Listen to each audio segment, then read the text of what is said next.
kamçıday denedegi sütüң menen talpıntıp ag beşik. Güz бүтүп, кыштын кары жакындады. Убакыт учкан куштай закымдады.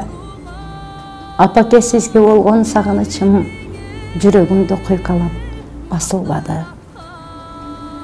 Кантейин жашыра албайм күйүтүмдү, үзе албай келем дале үмүтүмдү. Суук түштү сизди ойлойм апакебай. Жер асты муздап калды, үшүдүңбү? Көйкөлүп кийип жүрчү пальтоңузду алып барып берсемби тосуп алың. Ал устасыз апаке кантип жетем, жылуулап жаап келсемби топурагың. Бирок сезем апакебай күлүшүңдү, мурун Кудай жылмайып жүрүшүңдү. Бейиштин гүлзар жерин тартуу кылып, Аллахым берген чыгар күлүшүңдү. Мен үчүн жанды курма. Рахмат сизге. Жүрөктөн чыккан ыр жүрөккө жетет демекчи. Нур Престе апама кат берүүсү. Бүгүнкү биздин коногубуз Гүлзат Чусубакунова. Гүлзат айым, биринчи эле суроом бул бир улуу ойчулдун жакшы сөзү бар экен. Апамды мен канчалык жакшы көрөрүмдү түшүнгөнгө чейин андан айрылып калдым деп. Анын сыңарындай сизде ошондой өкүнүч жокпу?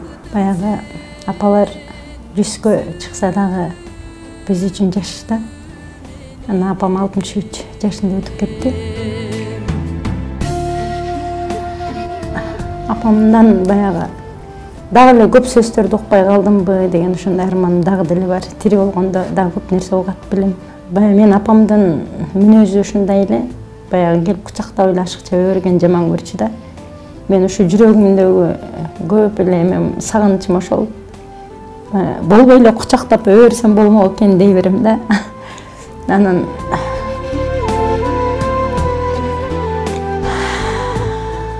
баягы мен апама жакыныраак болчумун. Жакшы көйнөк көрсөм дагы, жолук көрсөм дагы апама улам чалып, апа ушуну алып берейинби дей берчү элем да. Азыр ошо арманым билекти алып бердим. Баягы колуман келишинче аз да болсо, бирок ошо кучактап бербей деп азыр арман кыла берем да. Ошон үчүн апалар 100гө чыкса деле баары бир көп айтылчу сөздөр бар экен билдим да. Ата-энелерибиз бизде айтып калат эмеспи? Силер азыр улууларды көзгө илбей эле балдарыңарды өпкүлөп, эркелетесиңер депчи. Биздин учурда андай жок болчу. Баягы чоң ата, чоң энеңердин көзүнчө бетиңерден да өп алчу эмеспиз депчи. Эркелетмей турсуң, бетиңерден өп алчу эмеспиз деп. Ошондо сиз мындай апанын мээримине, сүйүүсүнө толбой калдым деп ойлобойсузбу? Апам мага сүйүүсүн ашыгы менен берди го, бирок мен өзүм апам жытына жана башта айттым. Апам жытына өзүм тойбой калдым да. Анан өзүм балам ата-энемде өскөн үчүн мен өзүм да мынтип мээр бере алган жокмун.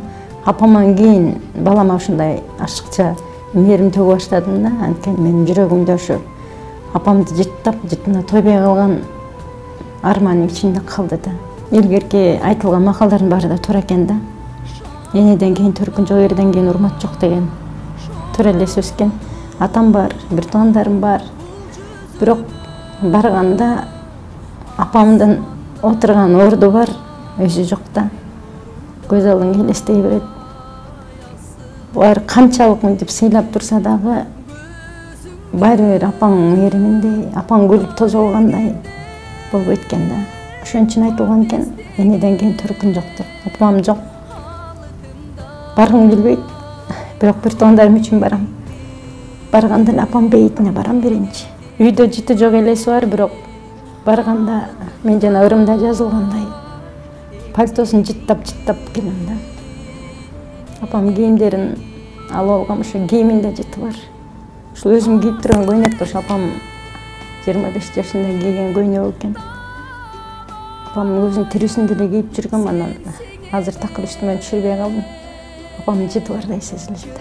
Гүлзат айым, ошол апаңызды таарынтып алып, кечирим сураган учурларыңыз болгонбу же ошол кечиримди баягы ачык сурай албай өкүттөө калып калгансызбы? Акыркы күндөрү кечирим сурап жүрдүм. Негедир. İşte өрек азапқа салдым окшойт. Кечирип коюңуз апа деп.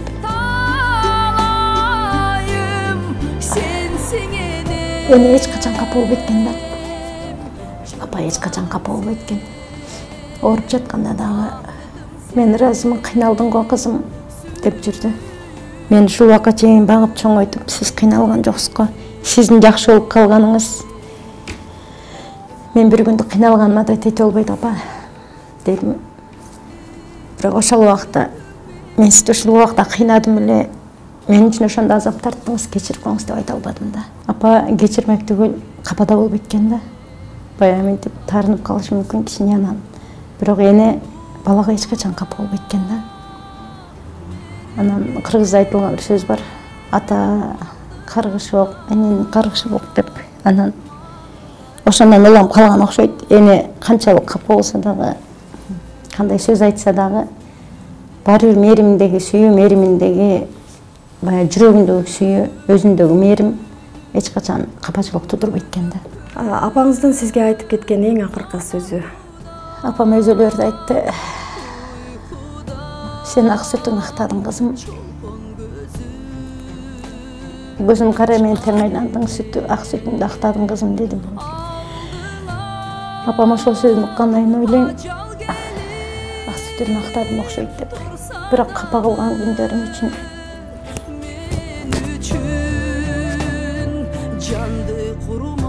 өзүмө дагы эле капамын.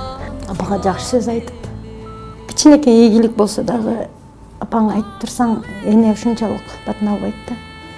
Мен телевиденияга кетип атсам дагы, апа мен телевиденияга кетип атам, бата берип коюңуз а. Апа мен тиги ишти алып барган кетип атам, кичине бир нерсе болсо эле, грамота алсам да, медаль алсам да, биринчи апама сүйүнчүлөйт элем. Апам ошондой аябай сүйүнөт эле да. Ушундай эле кичинекей эле нерсе менен эне сүйүнөт экен да. Ошон үчүн айтам, баягы бала кичинекей жакшылык болсо дагы эне менен бөлүшүп турса, ошол эле ыраазычылык, ошол эле сүйүнүч дейм да. Мен жакшы жаңылык болгондо көбүрөөк эстейм да. Азыр сиздерге эфирге келатып дагы апа мен кетип атам деп сүйүнчүлөчү элем да. Дагы ошого бир сире ыйланан келдим. Апа сүйүнткөн эмес, бизди эскерген барат.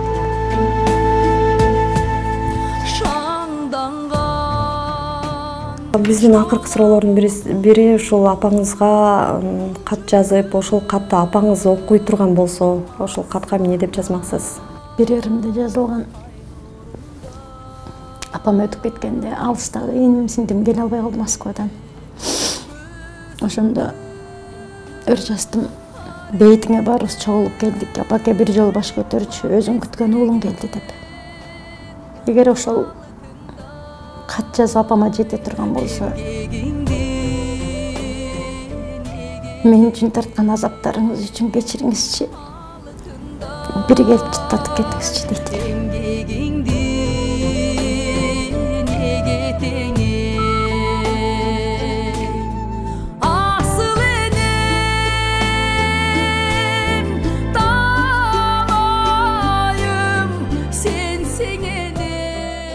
Үйдө кут качат экен да, жарык жок болот экен. Үйдө эмес мен үчүн өзүм Токтогулдан болом. Мен үчүн Токтогулдун жарыгы өчкөндөй.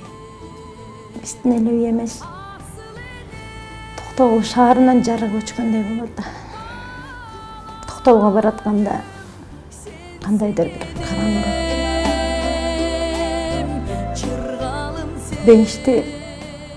Бейиштин жарыгын апам өзү менен кошо алып кеткендей.